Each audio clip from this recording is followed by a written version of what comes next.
Hello students, welcome to all of you in my channel Deepika Prajapati. आज हम जो discuss करने वाले हैं वो जो हमारा पार्ट 1 में जो कंप्लीट किया था हमने एमसीक्यूज 30 तक, और आज हम जो कंटिन्यू करने वाले हैं 31 से जो हमारा पार्ट 2 है। सो आज हम डिस्कस करने वाले हैं MCQs about NMA subject. So let's start. Today's 31 MCQ is which goals to use domain। सो यहाँ पे ऐसा किया है कि कौन सा गोल जो है जो डोमेन के लिए यूज़ करना है। सो यहाँ पे दिया हुआ है goals: administrative boundaries, replicate information, apply group policy and D all of them. तो इसका राइट आंसर है D all of them. Then next 32, security is the biggest risk in a remote network access। This sentence is true या false? So this sentence is exactly true, so the right answer is option A, true। Then next 33, what is the full form of PSTN? सो आप लोगों को मैंने पहले से ही हमारी जो video lecture की सीरीज़ है वहाँ पे जो हमने डिस्क्रिप्टिव में जो ऑल टॉपिक्स कवर किए हुए हैं वहाँ पर भी मैंने आप लोगों को कहा था कि ये सारे फुल फॉर्म जीटीयू के एग्ज़ाम के लिए बहुत ही मोस्ट इम्पॉर्टेंट है। सो वंस अगेन फिर से यहाँ पे एमसीक्यूज़ में भी आया है, what is the full form of PSTN। So PSTN का राइट आंसर है पब्लिक स्विच टेलीफोन नेटवर्क। तो इसका राइट आंसर है option B, public switch telephone network. Then next, PSTN link support how many bandwidth for data. इसका meaning है जो PSTN की link है वो कितने बैंडविड्थ डेटा के लिए सपोर्ट होता है। सो यहाँ पे KBPS में दिया हुआ है उसकी स्पीड जो डेटा के बैंडविड्थ में यूज़ होती है। सो कितनी स्पीड होती है। सो जो PSTN की लिंक है वो 64 KBPS की डेटा बैंडविड्थ स्पीड के लिए सपोर्टिव है। सो यहाँ पे राइट आंसर है option number A, 64 KBPS। Then next, fill the blank voice blank internet protocol. So इसका राइट आंसर है voice over internet protocol. Okay, then next 36, in a wireless communication base station is connected to central hub and that is called as MNC। So okay, यहाँ पे ऐसा किया है कि यहाँ पे ऐसा कहा है कि वायरलेस कम्युनिकेशन में जो बेस स्टेशन है और जो वो सेंट्रल हब से कनेक्टेड होता है उसको क्या कहते हैं। सो उसका राइट आंसर यहाँ पे है MSC। Then MSCs provide connectivity between PSTN and the base station। So this statement is true and false। तो obviously ये वाला जो हमारा statement है वो true है। So इसका right answer है MSC provide connectivity between PSTN and the base station and this is the right statement। Then next, PSTN is blank and wireless networks are blank। सो यहाँ पे जो दो ब्लैंक्स दी गई है उसमें राइट आंसर जो हमारा है वो डी ऑप्शन है, virtually static and highly dynamic. जो PSTN है वो वर्चुअली स्टैटिक है एंड जो वायरलेस नेटवर्क्स है वो हाईली डायनामिक है। Okay, then next, ISDN stands for Integrated Services Digital Network। So ISDN का फुल फॉर्म क्या है? Integrated services digital network. So यहाँ पे 39 का राइट आंसर है ऑप्शन नंबर ए।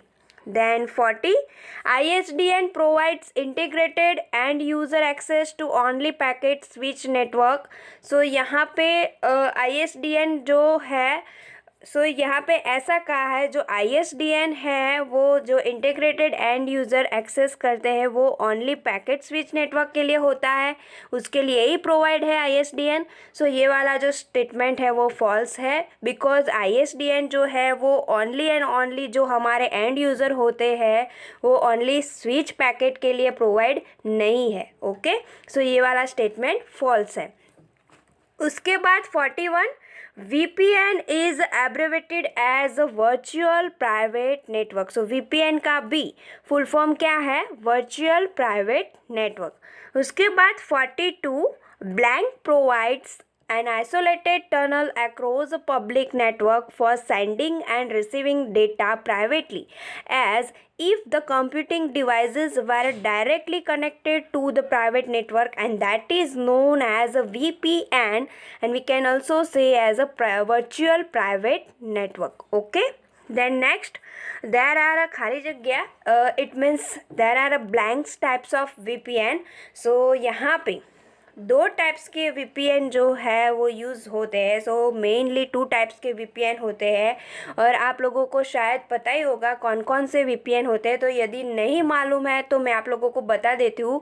एक जो होता है वो साइट टू साइट VPN होता है, और दूसरा जो होता है वो रिमोट नेटवर्क एक्सेस का VPN होता है। So there are mainly 2 types of VPN है।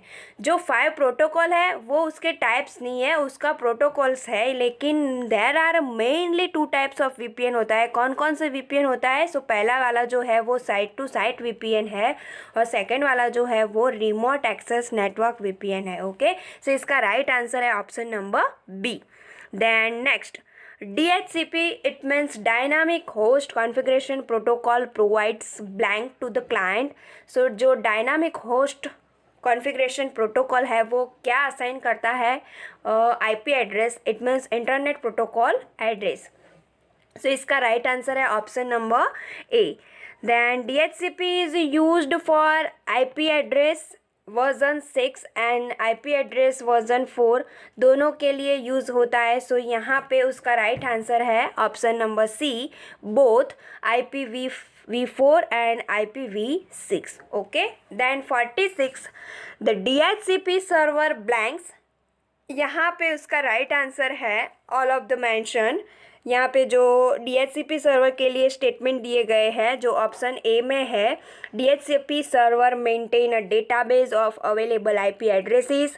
Option B, maintain the information about client configuration parameters, and option C, grants a IP address when receive request from a client. So ये सारे के सारे जो statement दिए गए हैं DHCP server के लिए वो सही है। सो इसका ऑप्शन डी जो है वो राइट आंसर है all of the mention. Okay, then next 47 DHCP client and servers on the same subnet communicate via UDP broadcast। इसका जो राइट आंसर है option A, UDP broadcast। Okay, then 48 DNS client is called as DNS resolver।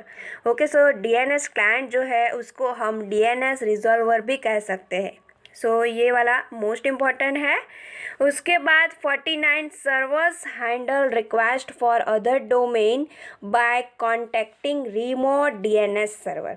सो ये right answer है option B, server handles request for other domain by contacting remote DNS server. Then 50 DNS database contain name server records, host name to address records and host name aliases, all of the mention, because जो DNS stands for domain name system। Database जो है वो सारे के सारे records यहाँ पे जो दिए गए हैं वो कंटेन्स करता है। सो यहाँ पे ऑप्शन नंबर डी जो है वो उसका राइट आंसर है। सो हम लोगों ने ये आज के जो पार्ट 2 में 50 तक कवर किया है। सो अब हम नेक्स्ट 51 से पार्ट 3 में कंटिन्यू करेंगे। So dear all student, I hope you all easily understand about this all MCQs of NMA subject by this PPT video lecture series. सो आप लोगों को यदि ये मेरा वीडियो अच्छा लगता है, अंडरस्टैंड होता है और ये GTU के लिए बहुत ही मोस्ट इम्पोर्टेंट है, तो इसको लाइक करो, शेयर करो और सब्सक्राइब करो। और आपके जो फ्रेंड्स हैं जो दूसरी कॉलेज में है, यदि जो डिप्लोमा कंप्यूटर इंजीनियरिंग सेम 6 में स्टडी कर रहे हैं, सो उसको भी ये आप लोग ये वीडियो है वो सेंड कर सकते हो, ताकि वो भी आपकी जो आने वाली एग्ज़ाम है GTU की उसके लिए बेस्ट प्रिपरेशन कर सके। Okay, so thanks to all of you once again.